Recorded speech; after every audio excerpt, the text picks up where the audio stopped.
What's going on, y'all? Welcome to another Road to Results podcast where we're all about uncovering the mindset journey. I'm Rhy, that's Ray, I'm Rhy. Either way, you slice the pie. So get the Ginsu knives out, y'all, because it's time to cut it up. It's time to cut it up and break it down. Thank you for joining us on this live episode podcast number 22. You can't lose with 22s. Shout out to Luda. But we just want to thank y'all for jumping in with us today. And for those of you who are new to the podcast, please be sure to like, comment, and subscribe. Hit the bell notification so you know every time we are going live or every time a new episode's drop.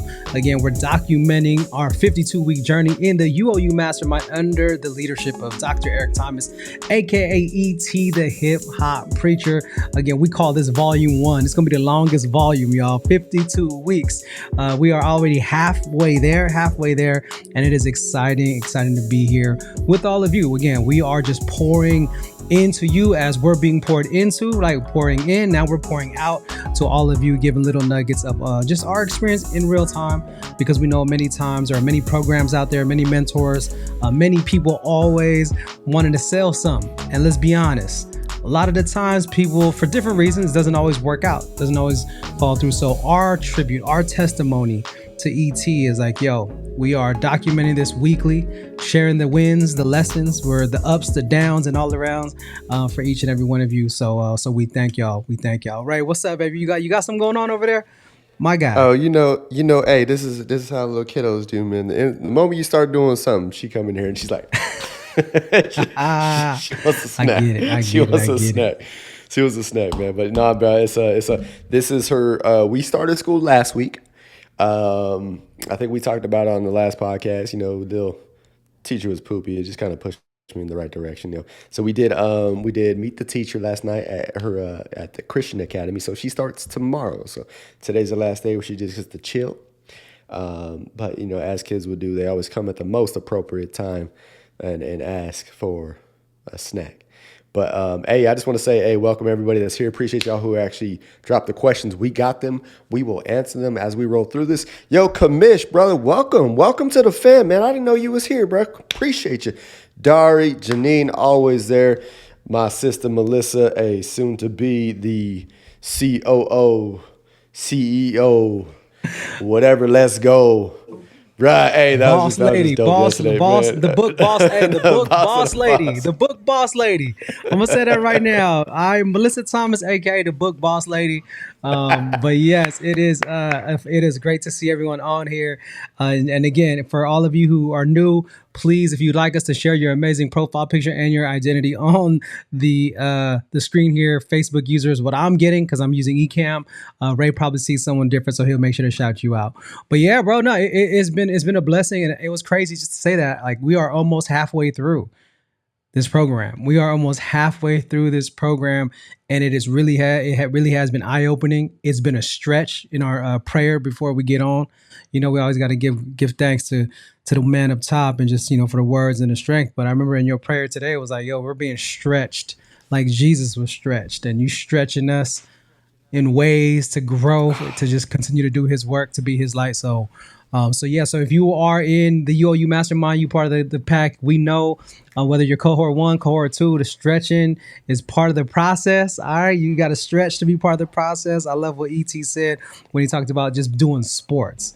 Like at our age, I'm gonna say R because I'm in his category. I'm about 10 years behind.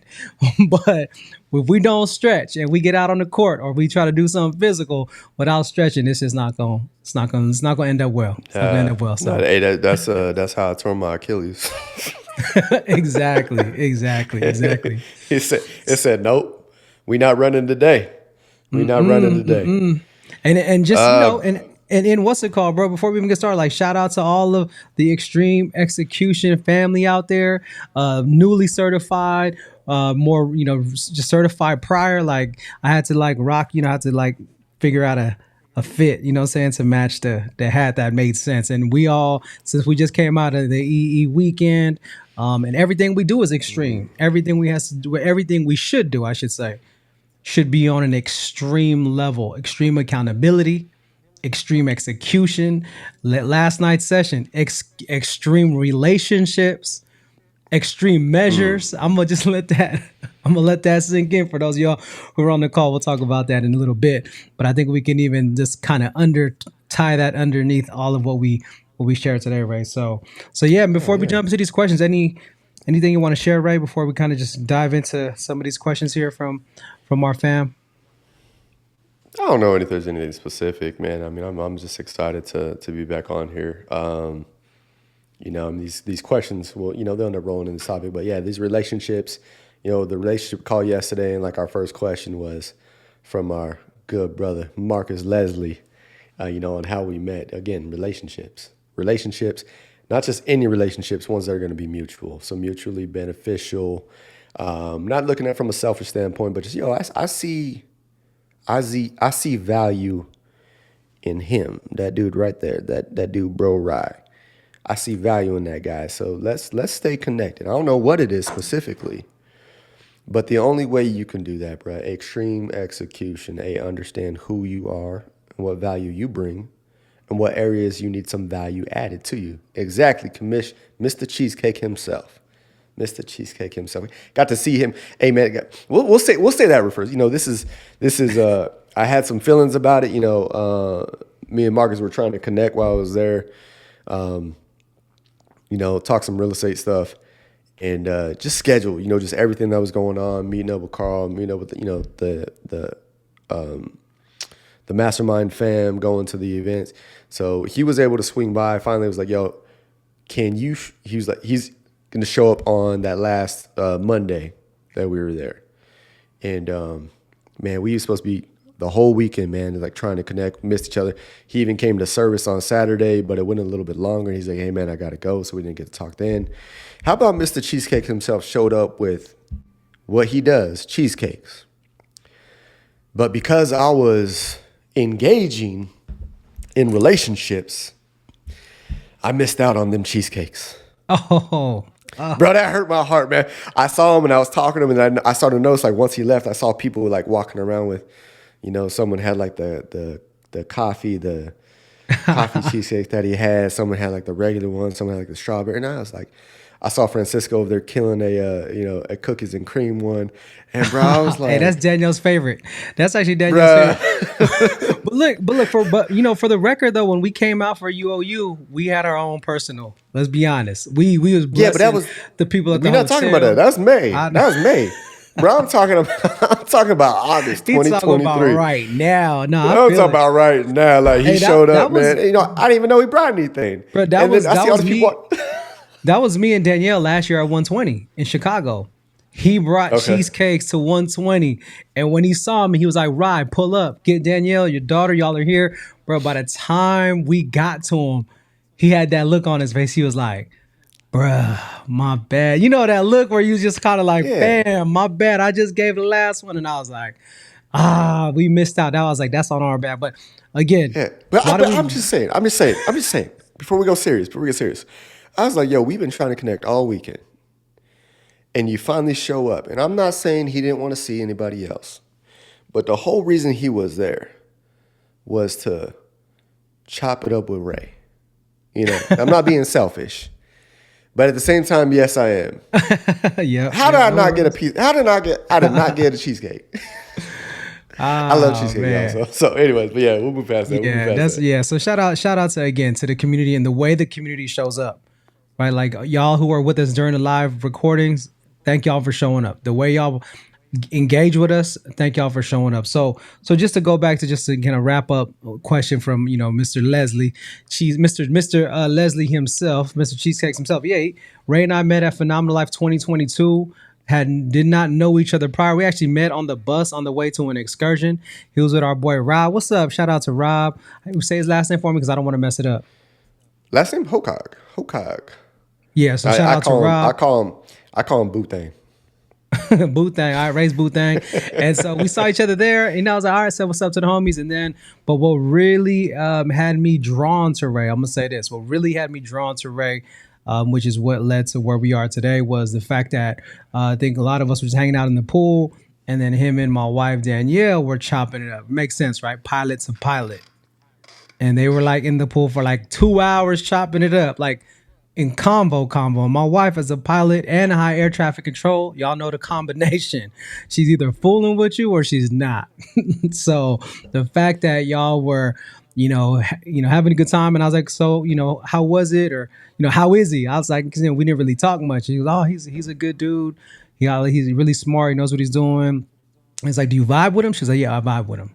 So you got the cosign. Once he got the cosign, then that was it. I was like, let's continue the relationship. So every time we saw each other, 120 Chicago, we kept in contact. We got each other's information, numbers, and then just continued to grow. But we literally have only connected through ETA events as of yet.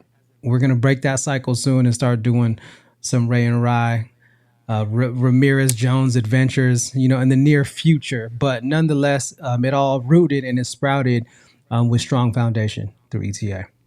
Yeah, absolutely, and that's why, hey, you want to change your experiences, you got to change your environment. That environment includes the people that you're hanging around, man. If they're not mutual, those relationships. If you have some parasites in your relationships, you got to go.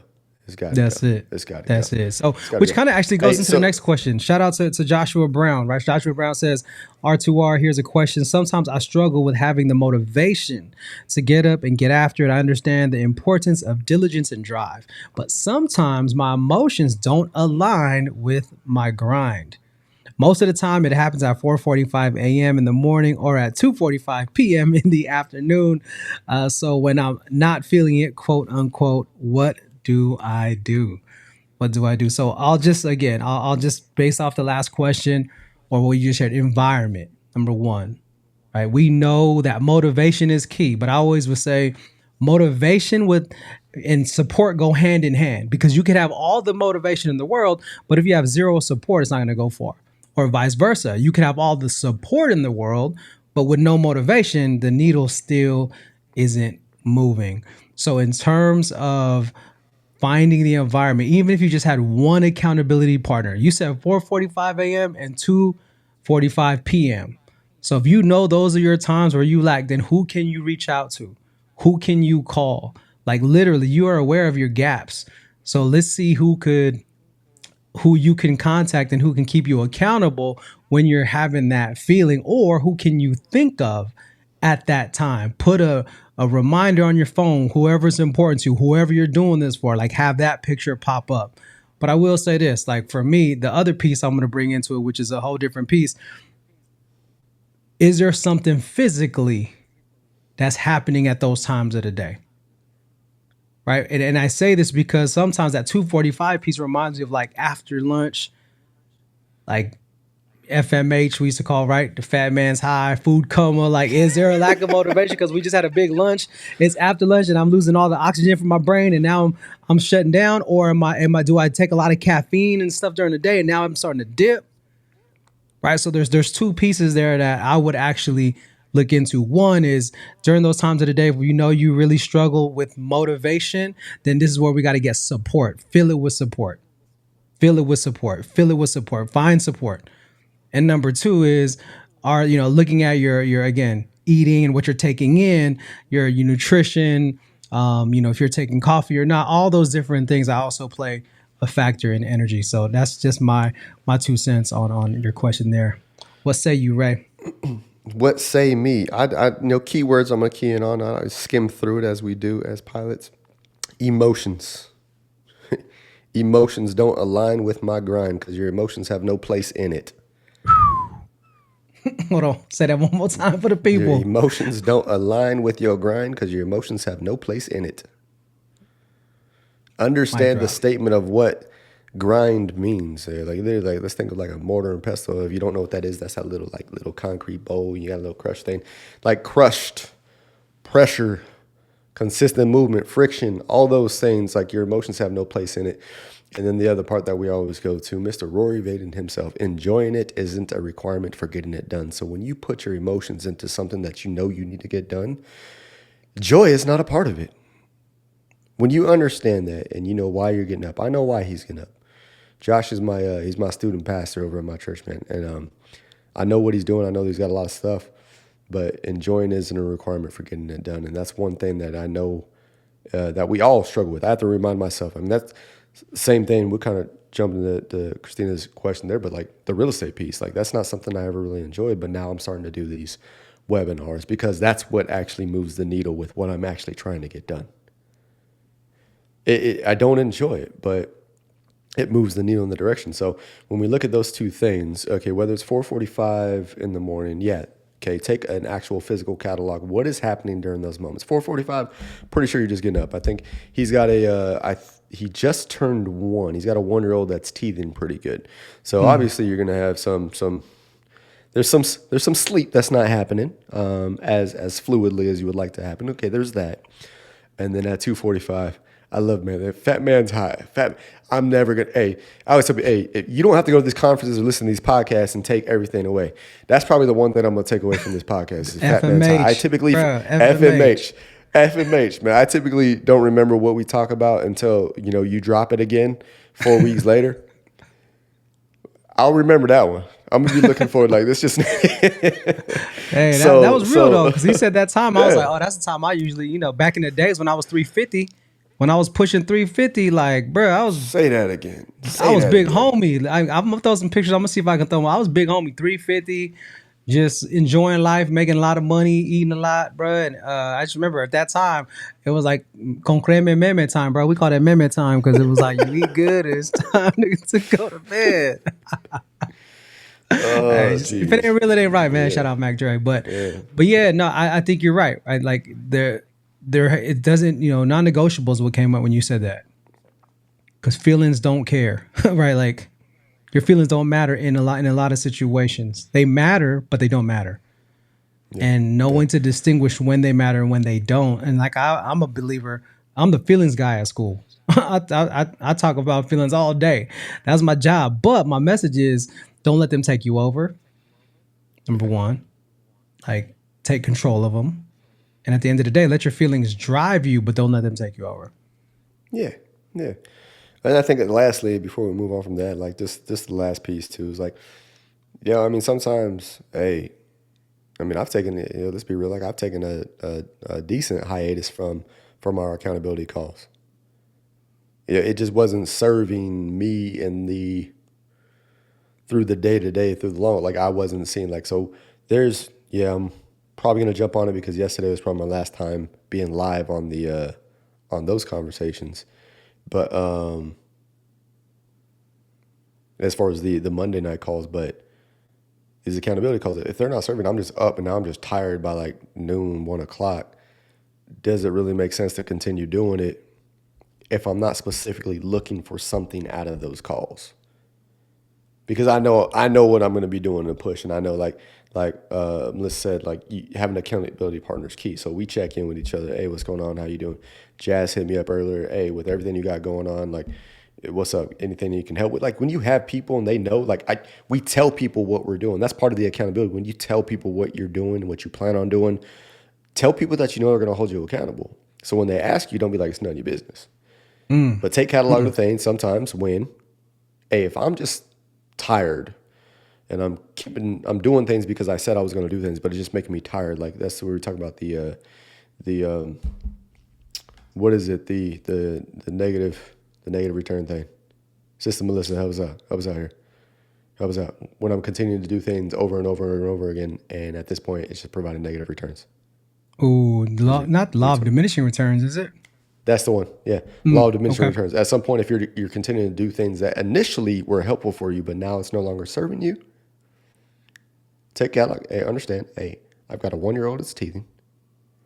He's a worship leader at church, so they're doing rehearsals super early.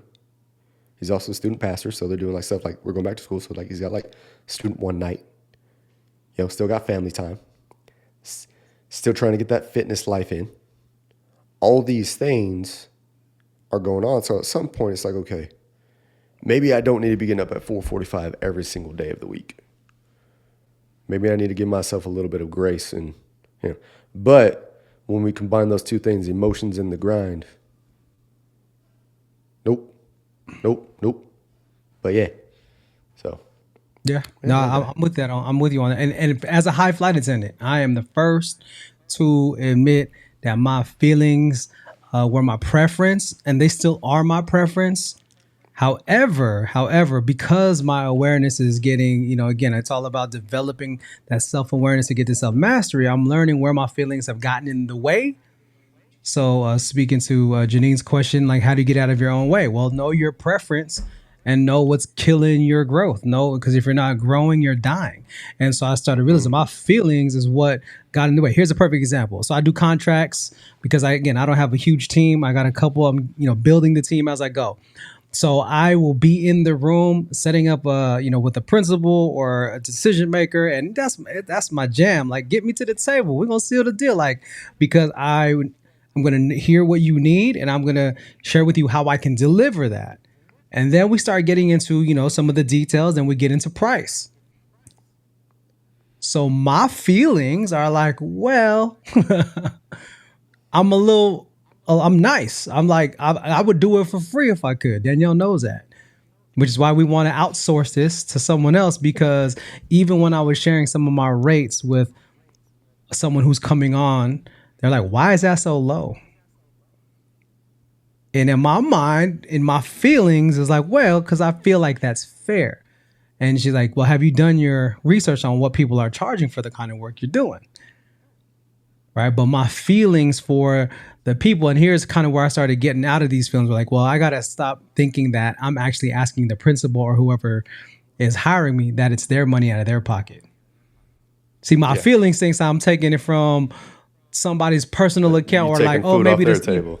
Yeah, I want to do something nice, right? I want to, like, people would consider me like the Walmart, the Walmart of facilitators and speakers, which, again, now that I'm, again, this was years ago. Now it's like, okay, here's what we're putting up. So sometimes you may get turned down. That's okay, but they know your value, right? And so I think that's something where I've learned over the years to say, I know what my time is worth, to leave my home, to get on a plane, to put my life at risk, to be away, to share my gift. I know what that's worth to me. But my feelings used to go, well, God gave you this gift and you don't want to disrespect it. And I realized I actually disrespect it more by not actually getting what it's fully worth. I actually disrespect the gift more by not getting what it's fully worth, because then people aren't getting fed, because more opportunities, because the resources aren't there for me to be able to do the other things that God has planned, because we need money for the mission. And I just want to share this one thing. I caught what you said earlier about support. Catch this, y'all. What Ray said was important. We're talking about extreme relationships, right? Extreme relationships, extreme everything. It's one thing to know who you go to for support, but is good, and it's an extremely valuable relationship when the support is coming to you. When the support is coming to you. Ray said that, hey, I got a lot going on. People are reaching out. His support is reaching out to him. So yes, we have to recognize who can we reach out to, who's our support. But you on another level when the support is actually coming to you first. Yeah. That's when you're in a good situation. So yeah, man, just caught that. I was like, man, with all the people hitting you up and me up, I mean, we hit each other up, but it's not because we feel bad, right? It's not because it's because we genuinely care, because we know the responsibilities and assignment that God put on your plate. Yeah, no, and I just want to add that too, as far as like getting out of your own way. If you don't know how to get out of your way, have somebody else move you out of your way. That's where Melissa's right there. Having an accountability partner is key. Sometimes we need the whip cracked on us from time to time. When someone else is telling you, stop, do this, don't get in your feelings. This is right. We go back to, Moose, and then we're talking about the person or the principle. If you find that you're always getting in your own way, whether it's feelings or you're just not doing the right actions or doing the things you need to be doing, have someone that literally that's their role as your accountability partner or coach, whatever it is, to move you out of your own way and do it. Just understand that's why they're here. Because if I can't do it, someone else needs to do it for me. And if I need to move you, grab you, and over here. Yeah. That's what it is. Have someone make the adjustment for you. And just trust, hey, if you get your feelings hurt for a little bit, acknowledge it, accept it, but like, no, this is what I need, and then move on. And then eventually you'll figure out how to do that yourself. Until then, if you can't and you consistently stay in your own way, let somebody else know. Hey, some people just like to do that for people. Some people just like to tell other people what to do, especially if it's about them. Yeah. No, and I think so. The thing though, I think what most people struggle with is that no one likes to be told what to do, which is why. Let me reframe that. Which is why extreme execution and why the flight assessment is so important. After the last recording, Ray and I were just talking offline, and he was like, "I love what you do with the kids because I'm teaching EQ, emotional intelligence, to TK, to kindergartners, all the way through middle school." And then when I was doing a staff training and I was doing the introduction to the assessment, we talk about those percentages. 12% score as high pilots, which means 88% of the population needs your direction, needs a pilot. Now, I loved our meeting yesterday because it was like, okay, now you have people who have taken the assessment. Now they might fit in the personality style, but are they the right person with the right personality? Right now we get on that 2.0. And so just to 2.0 this thing out, what I was telling Ray last week when we were after the recording was I said, that's why I love what I do in forming young people and building EQ, building the self-awareness, the empathy, the self-regulation, the healthy communication, the empathy, because 88% of the world is not ready to have a conversation with personalities like Ray. So if I can help them build emotional resilience early, if I can help them learn how to self-regulate, self-manage, have empathy early, and the more they practice and the more they use the skills and the tools, the more capacity they have, then they're not only going to be able to have the conversations with the 12%, with the pilots, but it'll be fruitful. And I believe that that's the shift that's happening right now in our cohort, in our mastermind, is we're not just learning who and how we are, but we're also learning, okay, who's actually the right person with the right combination. And that was something I caught yesterday that he said. You might need a dominant pilot, but their secondary can make the difference and make a break, whether you're moving the needle or not. You might need a pilot air traffic combo. You might need a pilot GC combo, depending on your industry and depending on what you need. And so just again, back to why it's so important that we continue to use this tool as a part of how we grow. I mean, 88% of the world aren't ready for the Ray Joneses of the world. They're not ready for the CJs of the world. They're not ready for the Simon Cowells of the world. I mean, come on, you watch American Idol and he's like, that was terrible. Like, it's terrible. The whole audience, right? Like, so I think that's something that's important to keep in mind. And then be confused as to why you're crying. You'd be confused as to why you're crying. Be like, you came on here to be judged. That was terrible. Hey, see, there's the fact. I didn't even think about that. You came on here to be judged. And so the fact that, man, that's good. See, I didn't even catch that. I didn't even really think about that. So you came on here to be judged. Yeah, man. Yeah, so. That was terrible. Let me save you from you. That's it. So, back to Christina's question, right? How do you get out of your own way? Or, Janine's question, how do you get out of your own way? Right? It's like being willing and being open to the feedback, but from the right people, number one. And then also understanding like whatever percentage, whatever your combination is in the assessment, we need to learn how to communicate, connect with the opposite so that we can grow. And Yeah, and I love these, man, because this week, yesterday we talked about relationships. I mean, all these come down to relationships. Your relationship with self, your relationship with the thing that you're doing, your business, your work, your coworkers, other people, whatever it is. Like, this all comes down to what is your relationship, and the things when you're lacking, like, you just have to be aware of that. They prevent you from getting in your own way. Well, I mean, if you're getting in your own way, put some parameters in place that don't allow that. And if you continue to get in your own way, hey, bring in somebody else. Just like you said about, why are you charging so little when you brought someone else on? Melissa just said the same thing. She brought on a pilot just to get, clarity on her rates and everything that, like, hey, if I'm not the person to do it because I'm sitting here and I think that asking the principal for my rate is taking food off his table, Let me put somebody else here that hey, if this dude wants to eat, he'll figure out a way to eat. Like, Yeah. I'm gonna get what we're worth. Like, that's just that value. Like, how do you value yourself? What are you valuing? Like, why are you getting up? Like, why are you trying to put emotions involved with the grind? Like, there are certain things that have what you said, the situation should dictate when we're leaning into facts or whether we're dealing into feelings. Like, what do we need to do? So, I mean, Christina right there. So that's why I like these questions, because they all have something to do with relationship, whether it's with self, with others, or with inanimate objects, or just events and activities that you're doing. It all has to do with your relationships and what your perception of those efforts are. And that transition is good. Like with Christina, is just what made you two go into the fields that you choose, like real estate and speaking events. How has that changed your point of view from now and back when you started? For me, and I mean, I've been very clear about the real estate piece, but I actually had to change based off our last podcast, change the verbiage on I don't like real estate to I don't enjoy real estate. So what made me get into it? Like, okay, my why. Like, what I do can never be bigger than why I do it. So why I do it, so I can be here and tell my little, kiddo that's going to jump in at the most inopportune time and ask me for a snack. I just tell her to go get it.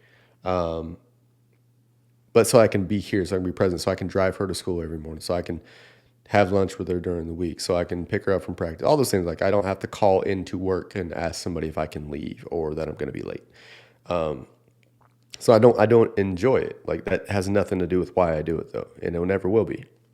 All these things. So enjoying it, me getting in real estate, and remember, I'm a coach. Yes, I can educate you in real estate. Yes, I will if you want to go in that aspect, but I'm going to want to know why you want to do it.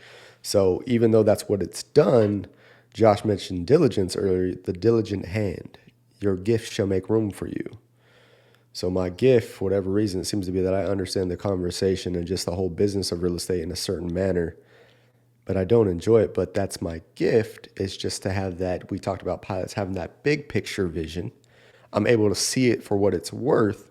And it's opened up room and space for me to do stuff like this. I enjoy this. I enjoy being able to pilot for other people, being able to see what the big picture is and to help you navigate a way to get from point A to point B, because I see the big picture and I see some, not the details, but I see some big things in your way. I see some steps that you need to take. It's opened up that for me. So the real estate piece, it may be a gift, but I was fighting it for a while. But it's opened up a room for me. So how is my perspective shift? The diligent hand. Keep doing the thing that you're doing, but look for the reason why you're doing it, understand why you're doing it, and eventually open up other opportunities for the things that you actually truly enjoy. So speaking of joy, let's talk about social, emotional learning, EQ, flight attendant engagements. Yeah. No, so for me, when I read that question, thank you, Christine, for that question. A couple things, right? Two words come up for me when I think about simplicity and authenticity. All right. Simplicity and authenticity. And I'm in the speaking industry, and growing up, I was always told I had the gift to gab. Not sure how I feel about that. You got a mouthpiece, right? Like growing up, like, hey, bro, you got a mouthpiece. You can sell an ice to Esco. Like that was just always my style and my, salesman. But I never wanted to have that I'm a salesy kind of person, because again, my experience with those kinds of people were like, oh, they're shady, they're liars, right? Stuff like, again, that's just my experience with it. That's my financial trauma with it. Like that's my trauma with it. But so just growing up, they were like, oh, you're a great communicator, or you really make things easy to understand, or you're super relatable, like from from a teenager all the way up. So I would be asked to give talks at retreats. I would be asked to, do all these different things. And then once I got into the mental health space, even as an adult mental health, psych tech, running groups, working with adults, simplifying what their care plan was, simplifying what their strategy, because they had care plans whenever they were feeling like they were going to have a psychotic break, or whenever, they were getting anxious or anxiety. So I'm just looking at their care plan. Of course, the way the doctors wrote it up, it's not always going to be easy to understand, let alone easy to follow. So I made it a part of my mission to go, okay, here's what they're really asking for, at least at the most simplest level. Let's break it down that way. And so all of that just really just translated into the high school youth ministry work that I did. And then, now kinder through fifth grade, elementary and middle school, social emotional learning. So whether it's faith-based work, whether it's the social emotional learning or emotional intelligence work, like simplifying it, but bringing it in my most authentic way is what drives me to do it. And so it's crazy because when I look back in high school, right, when you get confirmed, one of the things you choose is like a saint. It's a saint is someone you want to emulate. They have like different charisms or different things that they're known for. So the saint I chose was Saint Blaise. Now Saint Blaise, I just thought the name was cool. So I was like, I'm gonna be Saint Blaise. But not knowing, again in high school, not knowing that he's a patron saint of blessing throats. So we always think of Saint Blaise to keep my throat healthy. Yeah. And I never knew that speaking was going to be my job. I never knew that this was going to be the career that was going to allow me to provide for my family and make my impact. So every single time I think of Saint Blaise, to keep this throat, whether it's a podcast, speaking live, I have this prayer card on me. Like I got, the whole nine. And so as I look back though, what I would probably, I won't say do differently. I think for me, looking back, I probably would have done more homework on the craft because I was just coming in raw. Like high school, early young adult, you give me a topic, you give me some talking points, flight attendant, we freestyling. I'm low ATC or low ATC. Look, I'm gonna let the Holy Spirit flow. And so every time I had to give a talk at a retreat, we would always have to do, work with the elders and kind of like go over the talking points. And I just bring the talking points. Everyone's reading verbatim what they're gonna say. And I just come up in there and be like, okay, boom, go into it. And then they're like, okay, what are you gonna say after that? I was like, I'm just gonna let the Holy Spirit gush. And they're like, what? I was like, yeah, I'm gonna let the Holy Spirit gush. But I was one of the only youth and young adults at that time where like they trusted what I would bring out because they know I would stay on point and on topic. And so I said, okay, and I just simplified it, super relatable. So as I look at the work I do in EQ and in faith-based work, right, my goal is simple. I want to get to heaven and get as many people to heaven as possible. That's my faith-based mission. Yeah. In terms of EQ, I want to help people take control of their feelings so it doesn't take control of them so they can have healthy relationships. And if I'm the EQ guy, the feelings guy, and I can help them get through, communicating with their family, friends, coworkers, or whatever, and to be their most authentic self, and then they go, oh, and he's a Christian too. Yeah. Maybe that's the way God wanted me to bring light to people who aren't necessarily in those faith-based spaces. So but I would have definitely learned the craft a little bit more. Yeah. And so I guess I didn't answer that piece of like, how has that changed your point of view from back when you started? And I think there's that piece too. High pilot, when I first started this, I was high pilot, high flight attendant. My flight attendant has about been cut in half. That's just because I got more serious and more mature about, me being in my pilot. And it's acknowledged that piece. But I definitely would have, this will roll right into Melissa's question. I definitely probably would have slowed down. There's a part of me that's like, nah, because I know what me moving at this pace has done and opened up opportunities for me. But it's definitely put some weight on these shoulders, for some moments that I'm just like, man, I'm tired. We about to take a knee. But yeah. Can I ask a question though, Ray? Can I ask a question based on that? I mean, if you're okay with sharing, like, can you share with our people, like, we say weight, like, and just because we know life can get heavy, but are there any specifics or just things that, maybe we could relate to when it comes to like what kind of weight are you talking about? Like, because you said you move fast, you're taking on a lot of responsibilities, you're using your gift, more opportunities, but it comes with some weight. Can you share? Are you open to sharing maybe what some of those things are that our listeners might be able to connect with? Well, let's be real, man. I mean, a lot of people want to eat on the real estate side, even when people are like, oh, hey, you've done all this, that's awesome. Let's be real, man. Like I built an $8 million real estate portfolio in under 3 years. From owning nothing, that's not a fiscally, that is a lot to take on. That's why, more and more I keep jumping to this, if you want more, you got to prepare for more. Like, let's do the prep work. So you got to prepare for the thing that you're asking for. And if you rush to get all the things that you said that you wanted and it's given to you, you're not developed and evolved enough to handle it. So, I seen you this morning, man. You throwing up that clean.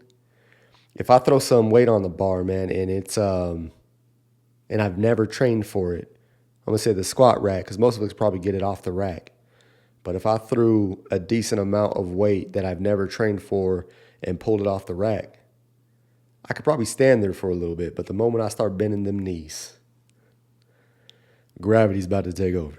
Giraffe legs. Gravity. Yeah, I don't even say giraffe legs. Those things about to snap. And I would say, man, towards the end of last year, I was like, okay, let's. I saw that coming, and I was like, okay, 2023, we're gonna stabilize. And that was the plan, to stabilize, and then we still had some more life events occur. But I don't shy away, because I'm a pilot, so I don't shy away from challenges. I meet problems head on. Like, oh, problem, no problem. We got this. So those things where it's like, okay, when I'm looking at when I grew that quickly, I put a lot of weight on myself financially, but just responsibility wise, when I had a support system in place with a relationship that I had. And when that support system was removed, it was like that was the only thing that was kind of, I don't want to say the only thing keeping me up, but it provided a little bit of stability. Yeah. So once that was removed, now this thing's coming down, and it's coming down quick. I mean, I'm making the adjustments. We're fine. But also at the same time, if I hadn't moved that quick, I don't know if most of you would know who I am. So it's that perception of recognizing it, but it's like, I know that now. So moving forward, and we're rolling to Melissa's question. Moving forward, we gonna slow it down a bit. Yeah. Yeah. And just to kind of, share off and piggyback off that, Melissa's question was like, Ray, as a pilot, how do you, taking on so much work, how do you not like do too much? And I'll be honest, like Danielle would always hear the stories and the people you're supporting, and she's like, babe, you need to talk to Ray. I'm like, nah, it's not time yet. I'll wait to get Ray to be my pilot when the time is right. And a big reason why is because, number one, like, I understand energy management. And for me and you, I'm like, I see you every week. Like, we talk all the time. So it's not even necessarily like, hey, Ray, I need you to be a pilot. But I also see like all the other, when you say wait, and I was just more leaning towards like, bro, like both of us be in the same boat sometimes. Like, financially, there's a burden because things are in limbo, right? Yep. Emotionally, because of the things that we in our relationships. There's so much in the background that I think so many people could relate to, but people only see what's facing forward, or they only see what they see, right, on the outside. On the surface, yeah. But when we're moving and operating in our gift, it doesn't mean that it's not going to come with its fair share of weight or responsibilities. And there are going to be a lot of times where, you're going to have to be in, like I'm in a position right now where I'm like, okay, to get to the next level, it's going to take another level of investment. Yeah. Right. And so that's a weight. That's a huge weight on, on me and Danielle, because we got a plan, we working with Eva. Like, we have all these different things that are in motion that are going great. But as we're stepping up and stepping into the next level, realizing, like, I love what he said earlier. He was like, I'm going to pay you 15. If I'm going to pay you 1,500, I better make 15,000 off of this. So the mindset now is like, okay, so the next level of investment, what's the ROI on that? Yeah. But not to say, again, it's not easy. It's, like dealing with the day-to-days, like you say, people say the word juggling, right? Juggling family, health, finances, how are you going to get this paid? And I told Danielle one thing that I noticed, though, since being in the mastermind, a lot of our questions around money, all right, full transparency, our questions around money have not been like, how are the bills going to get paid? Yeah. But they're more of, okay, where are we going to invest next? Or what's the next level of investment we're going to put on me, on her business, on us as a couple? Right now, it's like the conversations are different, where we know some of our viewers are like, yo, how am I going to keep the lights on next month? How am I going to keep my car? Right. And I think, but being in the mastermind has really not only allowed us to level up in so many different ways, that the weight we're carrying is still not even like, how do I say, like, it's from what we carry like before. It's a different level of weight or different type of weight. It's still weight, but I feel like it's not like it used to be where, man, can we even afford the basics? But now we're like, okay, where are we going to invest next? Or how are we going to invest in ourselves next? Or what's the next level look like? And what is it going to take? And it's not either yes or no, it's how are we going to get it? Yeah. And with that piece right there, man, it's just it doesn't get lighter. You just get stronger. Come on. So, talk about it. But then there's that understanding as far as who you are. What are you getting stronger in? I can't operate, and we say, the adaptive of a grounds crew or an ATC for too long. That's going to wear me out. You're going to see me break real quick. But I've gotten stronger in my ability as a pilot. I've gotten more focused in my ability as a pilot. So, listen, like when you ask, how do I keep from overbooking, overextending yourself, given the amount of projects you're involved in? I've gotten stronger as a pilot. And you said a pilot can only fly one plane at a time, right? Absolutely, yes. But there's different types of planes. You can be a little Casa, a little 212, a little six-seater. You can be a little prop engine, which is me and a passenger. Or I can be all the way up in that 777 Boeing, that I can handle 600 passengers. So yes, I can fly one plane, but as I get more skilled and more crafted in my ability to be a pilot, I can carry more of a load. That's good. All right, so let's do this then. I love that analogy. All right, I love that analogy. That actually makes, because that just really helps with the capacity. Oh man, that's good. So again, it goes to what you said, or like that quote: "Don't wish for things to be better. Wish for you to be stronger," or something like that, right? Like, don't wish for things to be easier. Wish for you to be stronger, you to be better. And I love what you just said. I'm a pilot. However, the stronger of a pilot I become, the more capacity, all right, we're using that word capacity, you have and you develop. So you go from just a single license, the little local, what are those, the smallest planes, you know what I'm saying? Those local planes, to the 737 Boeing and up. And so which plane would you say at this moment, I'm just going to call it in August of 2023, all right, mid-August of 2023, what plane are you most comfortable flying right now? Like, how many, is it like a little mini jet? Is it like how many passengers? Is like kind of where your sweet spot is right now in this moment? I'm gonna say, you get like those American Eagles, man, like the ones that are still kind of like regional. You just got two seats on both sides. There is no first class. It's just shotgun. Okay, there it is. There's no first class, just shotgun. But but this is where we look at, man. Is that where I was trying to go? Is this where we're trying to go? Because same thing with that, like. That requires a certain type of flight attendant. Are you going to be a flight attendant operating first class? You can be a flight attendant operating this. What is the goal? What is the end goal? What is the focus? And the focus is, I mentioned it yesterday, and I just love that terminology, the theory of it. Finite and infinite games. What game are you playing? All these things that we are investing in, that is an investment in the infinite game. This is something that's going to go beyond me. Reach Academy is an infinite game. This is going to last beyond Ryan and Daniel Ramirez. Like, that's going to last beyond you. Break Information is going to last beyond me. Those are those infinite games. So the only way for me to continue to grow is for me to continue to build and test my endurance and stretch my capacity. So we'll bring it full circles for me to stretch the capacity of what we currently are able to handle. If you understand that, when we go through these moments where, yes, my system, yes, there is a lot going on. But I'm not looking about this moment. I'm not looking for today. I'm looking at next year. I'm looking at where is this going? Like, what direction are we flying in? where are we going? Is this an overseas trip?